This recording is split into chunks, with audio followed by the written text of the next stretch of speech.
Hello friend, मैं माही स्वागत करती हूँ हमारे चैनल पीएचडी वाली साहित्य अकेडमी में। फ्रेंड्स, आज मैं बात कर रही हूँ कि आपको भी डॉक्टर नागेंद्र की पुस्तक पढ़ने में बर्डन लगता है, मन करता है नहीं पढ़े हम इसे, पुस्तक रहने के बाद भी हम नहीं पढ़ते हैं। तो आइए अब से हम लोग साथ मिलकर डॉक्टर नागेंद्र की पुस्तक को पढ़ेंगे।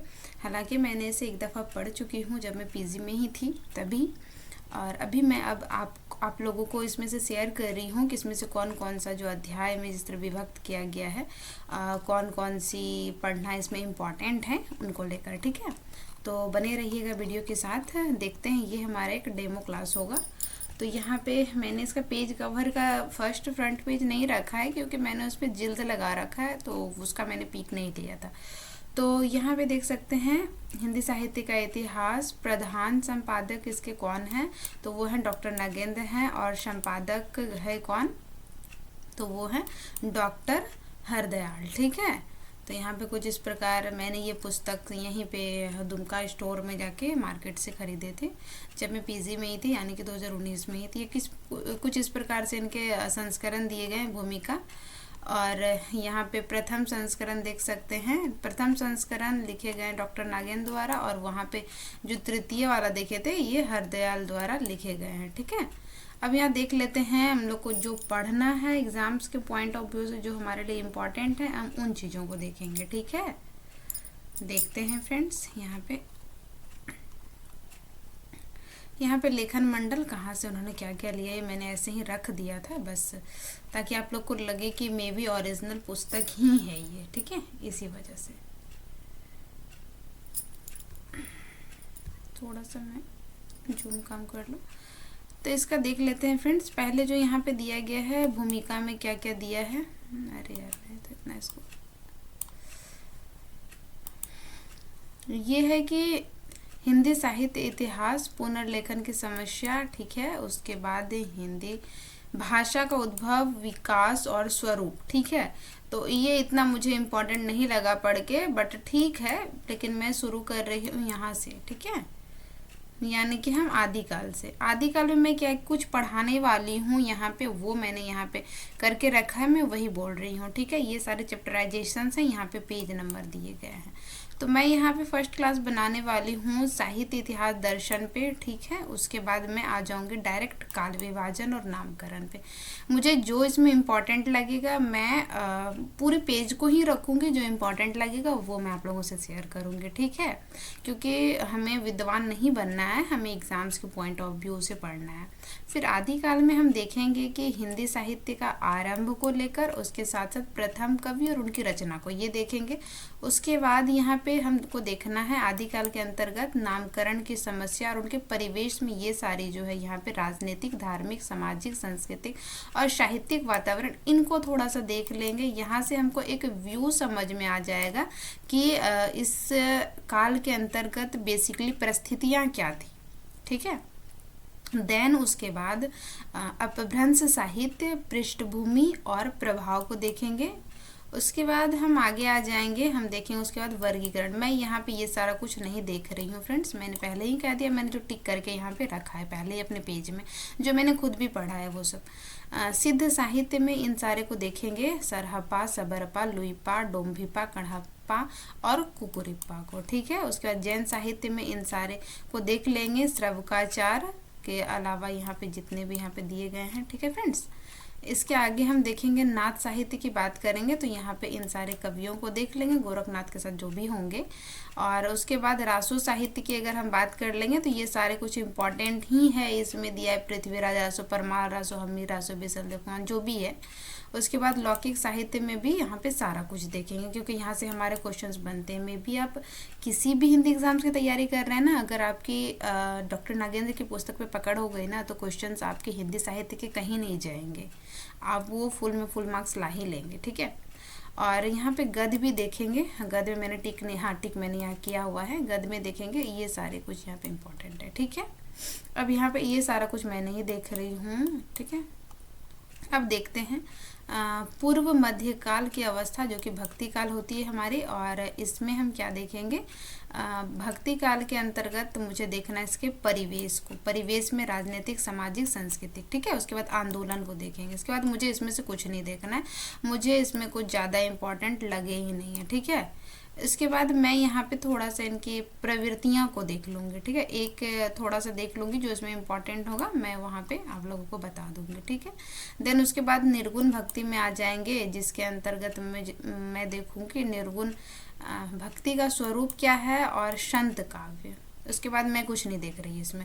फिर यहाँ पे जो है निर्गुण भक्ति के क्या कुछ कवि आ जाते हैं, कौन कौन से, रामानंद, कबीर, रैदास, नानक, जम्भन नाथ, हरिदास, निरंजनी सिंह, जो भी है यहाँ पे, इन सब को मैं यहाँ पे देखूंगी, ठीक है।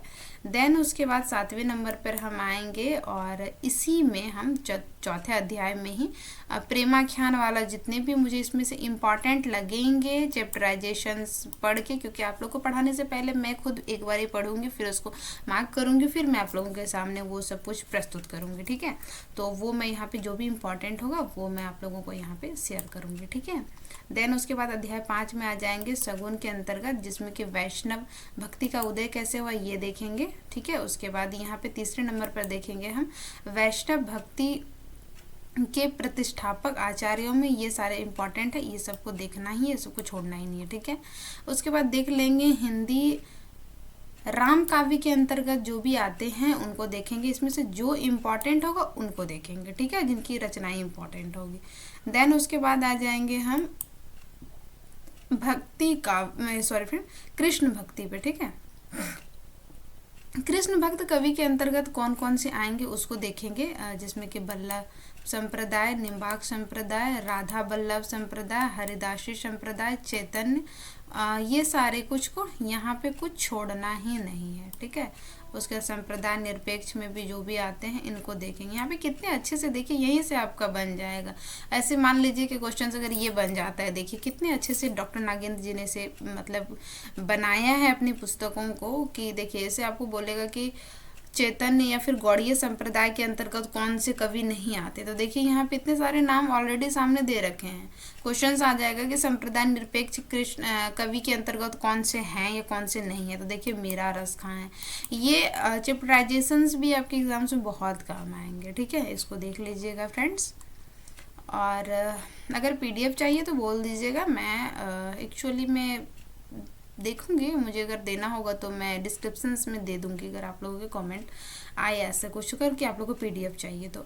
फिर यहाँ पे है रीतिकाल की हम बात करेंगे, तो नामकरण के देखेंगे, उनकी परिस्थिति को थोड़ा सा देखेंगे। इसके बाद मुझे इसमें ज़्यादा कुछ इम्पोर्टेंट लगा नहीं है। उसके बाद यहाँ पे मुझे देखना है ये रीतिकाल के कवियों को देखेंगे और ये सारा कुछ देख लेंगे, सर्वांग निरूपण जो भी आएंगे, श्रृंगार रस के अलावा अलंकार निरूपण, जितने भी आएंगे इसमें इम्पॉर्टेंट जो होंगे वो जब मैं पढ़ूंगी उधर टिक करते हुए इसको मैं चलूंगी, ठीक है।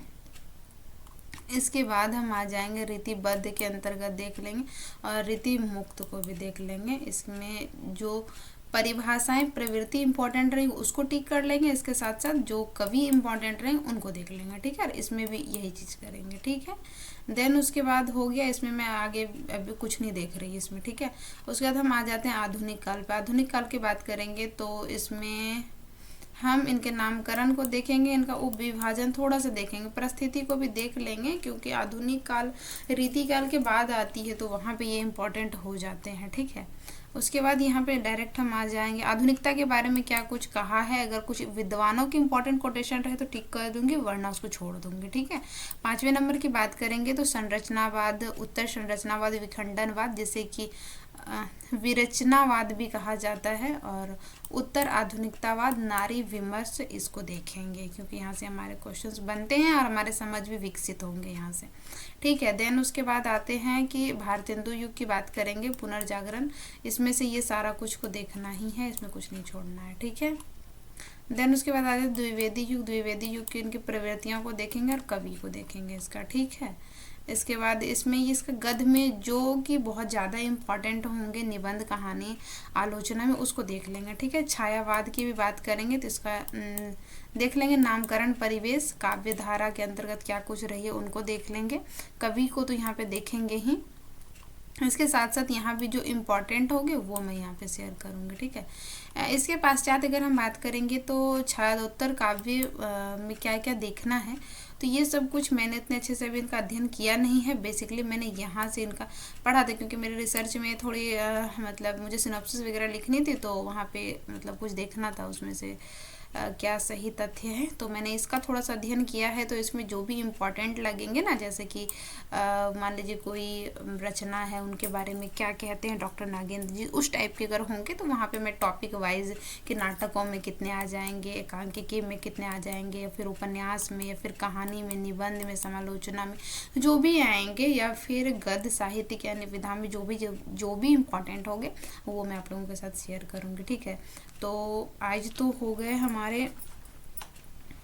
आज हो गए 16 जनवरी, और आज मैं भी शाम में ये वीडियो बना रही हूँ, और ये आप लोग को 17 जनवरी से मॉर्निंग के 8 बजे आपको एक वीडियो मिल जाएंगे। कल ये वाले मिल जाएंगे आप लोगों को, और नेक्स्ट डे हर सुबह 8 बजे आप लोग मेरे चैनल पे विज़िट कर लीजिएगा। आप लोग को यहाँ से बहुत कुछ इम्पोर्टेंट सीखने को मिल जाएंगे। बाकी आप जब भी फ्री हो देख लें।